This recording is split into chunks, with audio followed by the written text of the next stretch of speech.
buy my insurance or I burn your warehouse down. And he also vaguely threatened me with testicular cancer. Okay, I'm calling the police.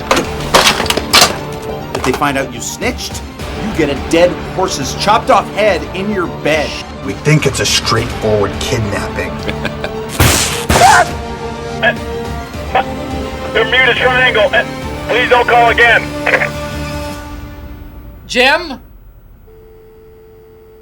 Oh my God. Shoot. Among the plenty of things we need to talk about in this episode is why it's rated so lowly on IMDb compared to the rest of the series. It's the lowest rated episode since the pilot episode. It's tied for the 20th lowest rated episode of the entire series. Shoot. So we're going to talk about that today. Is that supposed to scare me? We have a really jam-packed episode, not just because it's one of my editor's favorite episodes, He's a good mechanic. Sit down. but we have a lot of dumb stuff to talk about. We have a lot of philosophical stuff to talk about, I started borrowing his office to fart in. and plenty of stuff about the namesake. Mafia. Mafia. Mafia. Mafia. Mafia. Mafia. Mafia. Mafia. Mafia. Mafia. Mafia. No. And with that, let's talk about some stereotypes. Maybe some spaghetti. Okay, Kevin, you can take off that thing, okay? Warning! Warning! Warning! I understand nothing. Okay guys, Mafia, quick refresher, cold opening. Write a book. The Fundamentals of Business by Michael Scott. And the rundown for this episode is that Michael gets convinced by Andy and Dwight that Mental from Dumb and Dumber They ain't gonna be running around nowhere after I dump a little rat poison in their Shirley Temple.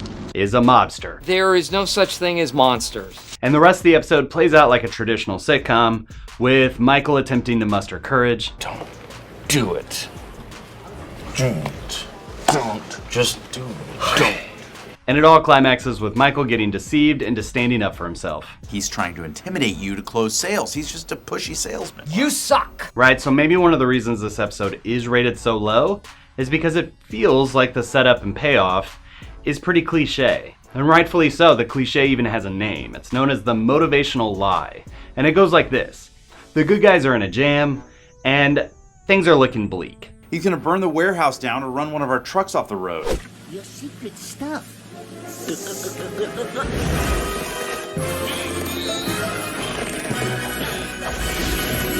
Then in the final moments, the hero's friends tell the hero a lie that drives them to beat the bad guy. Complete the task, take the journey, or whatever. These were in Phil Coulson's jacket. Guess he never did get you to sign them.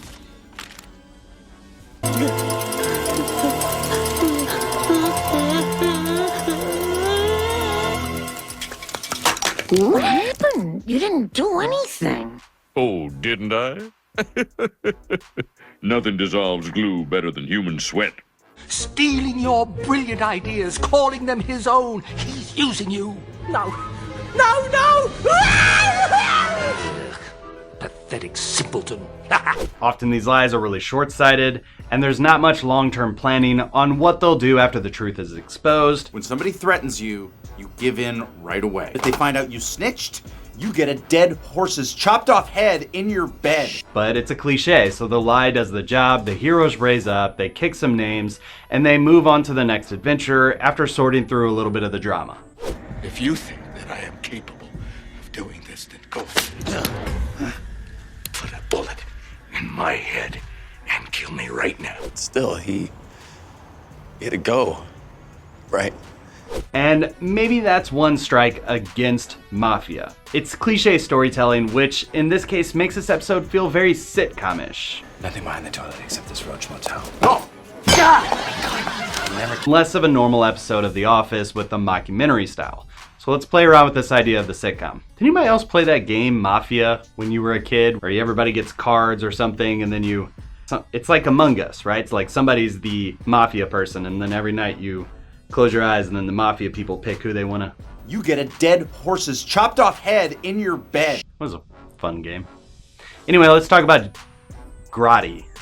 I wanted to call him John Grotti, but I'm not sure that's his Nope, it's just credited as Grotti. John Gotti, you idiot. Angelo Grotti. I didn't grow up or even currently live anywhere where the Mafia might operate. Missouri, baby. So I can't speak intelligibly to the mob scene like Ryan can. By the way, this seems like another turning point for Ryan in the series. He's gone from new guy to the fire guy to the junior exec to the shoe bitch. Now we see a fully realized millennial Ryan. And speaking of trying to be cool, I will have the gabagool.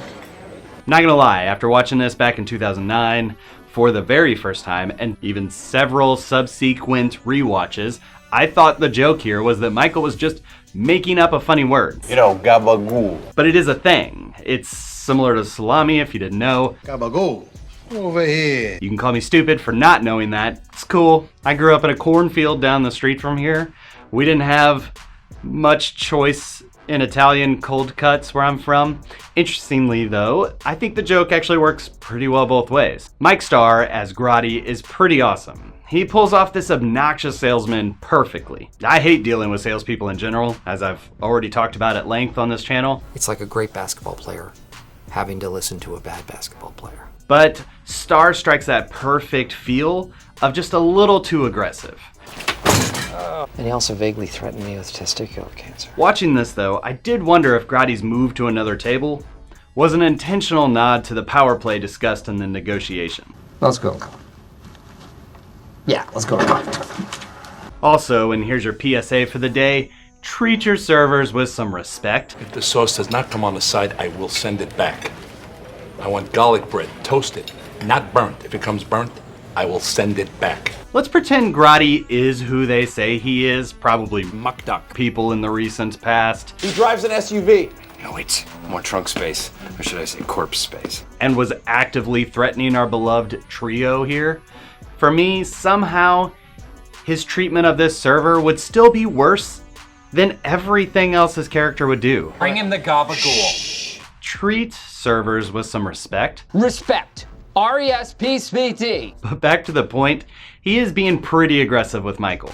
And he also vaguely threatened me with testicular cancer. And saying that, every insurance pitch I've ever listened to does feel vaguely threatening. Like I mentioned in the beginning, Starr also played the character known as Mental in Dumb and Dumber, which has Jim Carrey and Jeff Daniels killing him by feeding him rat poison instead of his meds, in what feels really dark for a kid's movie. Is Dumb and Dumber a kid's movie? I loved it when I was a kid. I think Dumb and Dumber has a motivational lie trope in it too. Okay, kill him! That's probably arguable, but what isn't is that Jim Carrey in the 90s was awesome. I'm supposed to be in the Finger Lakes right now. Culturally speaking, during the time of this episode's airing, one of the most influential series on television had just finished, and that's The Sopranos. It demonstrated how complex and intricate small screen storytelling could be. It demonstrated that there was a market for this on television. Studios and networks then were willing to actually put real dollars behind these productions, and that attracted top talent like writers, directors, and actors. Before this, actors wouldn't even consider taking a television role. But Sopranos gave way to shows like Breaking Bad, The Walking Dead, You try one of these, they're chewy. and even, this might be a stretch, but the amazingly perfect, crafted story that is The Good Place. Anyway, we know that Michael's a fan of HBO. I watch Queer as That's not what it's called. So being a fan of The Sopranos, it probably really wasn't that hard to get into his head about this whole thing. I'm the Godfather. I'm gonna eat this whole pizza. And then I'm gonna kill you. I've never really gotten into The Sopranos myself, so all this seems a little far-fetched. That seems a little far-fetched. Especially in Little Bitty Scranton, but writers gotta write, I guess. More on that in the ratings. For now, there are things in this episode that have become memes, or at least easily quotable lines from the show, with If the salad is on top, I send it back. and then Muck Duck. R is among the most menacing of sounds. That's why they call it murder and not muck duck. I do wonder if strike two for Mafia is the absence of Jim and Pam. I think that it's the only episode in the entire series where we don't see the both of them whatsoever. We do get to hear from them. Just, and then you'll be saved. Jim, please repeat what you're saying. I can't understand you. Bermuda Triangle. Please don't call again. And that could be a strike to some people, but for me it's not. I friggin' love Kevin, so the excuse of Jam being away on their honeymoon and we get some Kevin stuff, it's awesome. They have no idea what happened.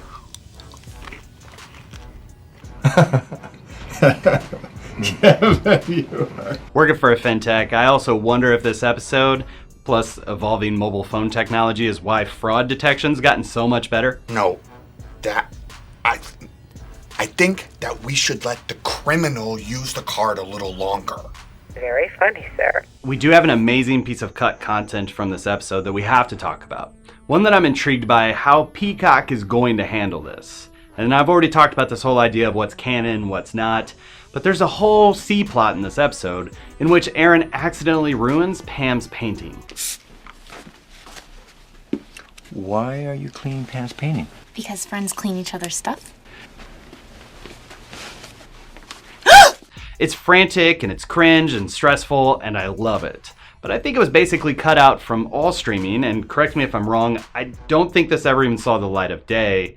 It was probably 5 years ago when I first saw it on the internet. What's interesting is that it's clearly intended to be a thing in this episode, and that's because it's missing for several episodes for no reason at all. For no damn good reason! And then all of a sudden, it just shows back up. I wonder if it was intended to create some friction between Pam and Aaron, with the former and current receptionist thing. Look, you're never gonna be Pam. We're always gonna like her more. Deal with it. Perhaps sprinkling in the Pam's not a good salesman to create some drama. Teacher, Pam hasn't been in class this week. I don't know. I do know that Jim was lying about being on a catamaran. Catamaran? Michael, we're on a catamaran. Being on a boat. You're telling me that in 2009, you could take your cell phone out in the ocean in Puerto Rico and get service? I mean, I didn't even have cell phone coverage in my hometown here until like 2014, so Jim's a big fat liar face. I am a big, stupid goofball. Not that he should be worrying about the office problems while he's on his honeymoon. They have no idea what happened. Right, and just a few more things we need to talk about. Michael's schedule. You know how creative space works. You don't have anything in the afternoon. It just says free play. Push free play till tomorrow morning. I made a comment on a theory video a while ago about the whole documentary thing doesn't make a lot of sense because each episode tends to represent a day. It's not always, but most of the time it's a day or two in the life of the paper company folks. I made a statement about how that doesn't really make sense in universe because how would they even know to be there when these amazing things were happening? Well, the plethora of people stormed the comments to tell me that I was totally wrong about this and that they were there every day but nothing fascinating happened enough to ever show us the good stuff. But think about that for a second. You're telling me that with a day like this, there was nothing of interest that would happen? Michael Scott as a documentary subject is an endless well of content. There are no boring times at the office. There is no filler content. Think about Hamster City or whatever that was supposed to be called. He was gonna call it Tube City. Which I think The Office could have played a lot more with, but I'll get there during the banker episode. It's 40 hours a week of Michael Scott, Dwight Schrute, Creed, Andy, Kelly, Kevin. The show would have been one of those like reality shows that would have just set up cameras all around the building and just shot 24/7. Like The Truman Show, but real life. There it is! There it is! There's the dented beetle! Yes! And I love Jim Carrey. So I don't really say this often, but you're wrong if you think that something film-worthy wasn't happening every day in the office. Even the boring stuff is captivating. I love captivating things, and this must really be captivating because it's keeping you off the phones. The next point of discussion is Andy as Pat wearing loafers and a Cornell hat. I love it so much. I mean, this all feels very forced. Force it in as deep as you can. Like it's just a comedy setup, but the writers got it right, I guess. It was before my technical training. I mean, who does that? Like walks all the way into a restaurant to say, hey, you look like a guy that could work on my car. But it does create some gold comedy. You got a leaky spark tube. What? So your car's totaled. I don't know why seeing Andy in that situation is amazing. If your motor drive is probably down. And then lastly, is the doc crew trying to show us something with this? Tell all your friends that if I see them, then they are already dead. I said something like that. Very close. That's Creed's only thing to do in this entire episode. He listens intently to Michael tell his Mafia story. That's it. No lines, nothing else in this entire episode. Are we friends? I hope so. Will you clean my car? Now? No. After I buy a car. When Michael says, tell your friends, boom, suddenly Creed's on screen. Almost like the doc crew knows something we don't. He knows a secret about her that she doesn't know herself. For more on that, check out my secrets theory video if you haven't already. I put that up last month, links in the description. But for now, let's dive into the deeper meaning.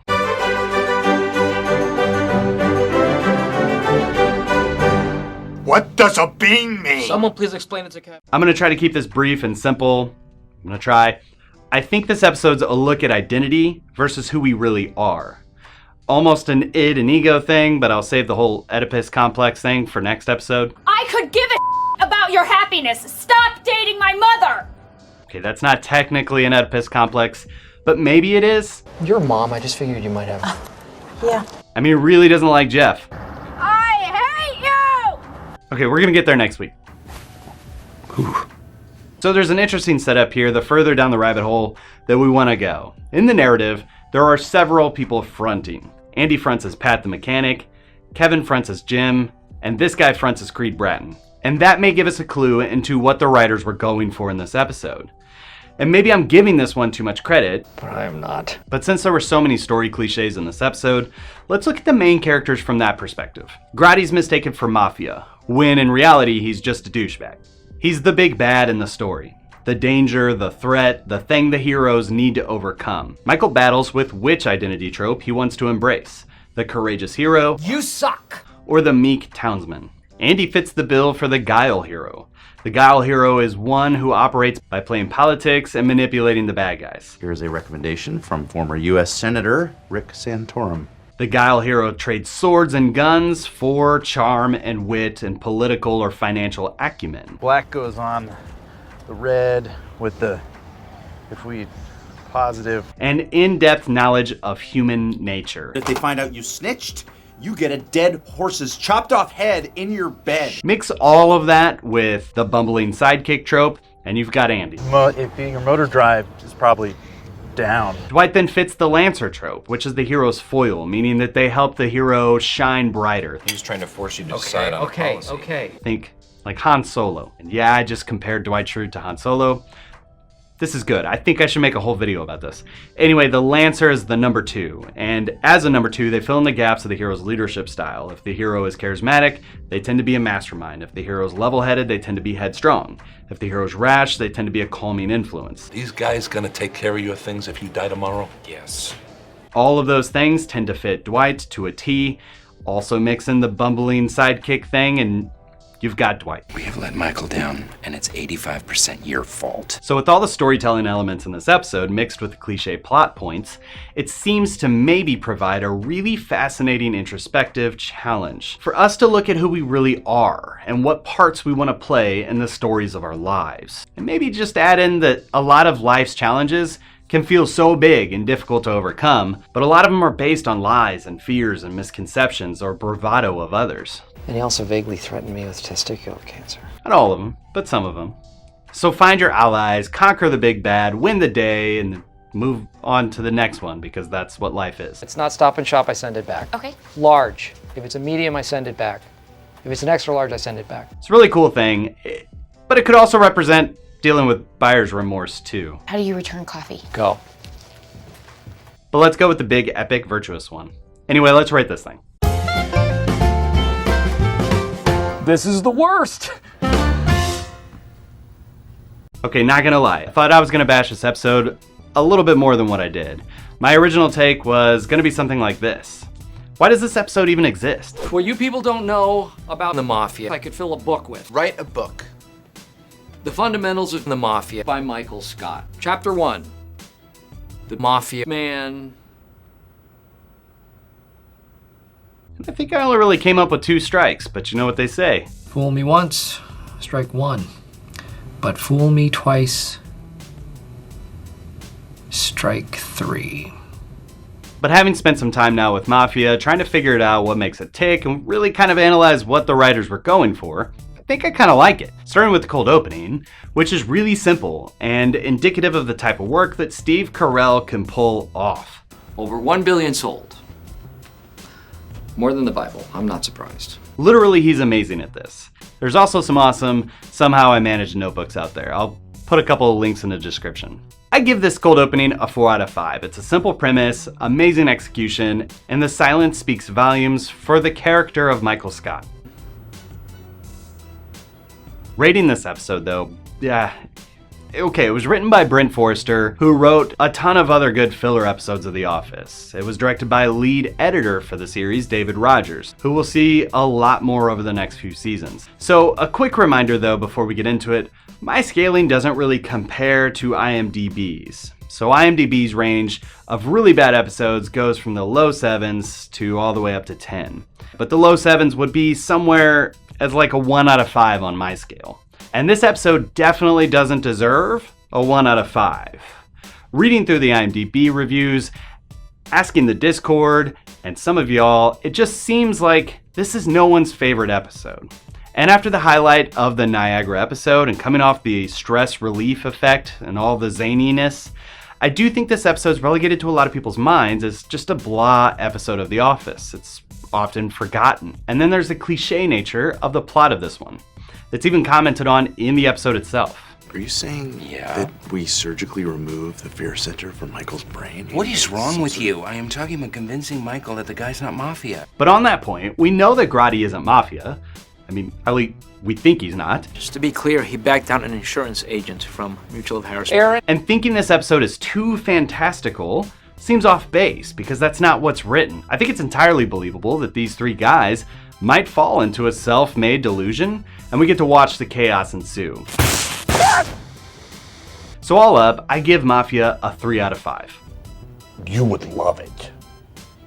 It's a good episode, and I really enjoyed making this one. I hope you did too. If you did, please give it a like, it helps me out. Check out my other videos, and other ways to support the channel in the description. Next week we're gonna be looking at The Lover.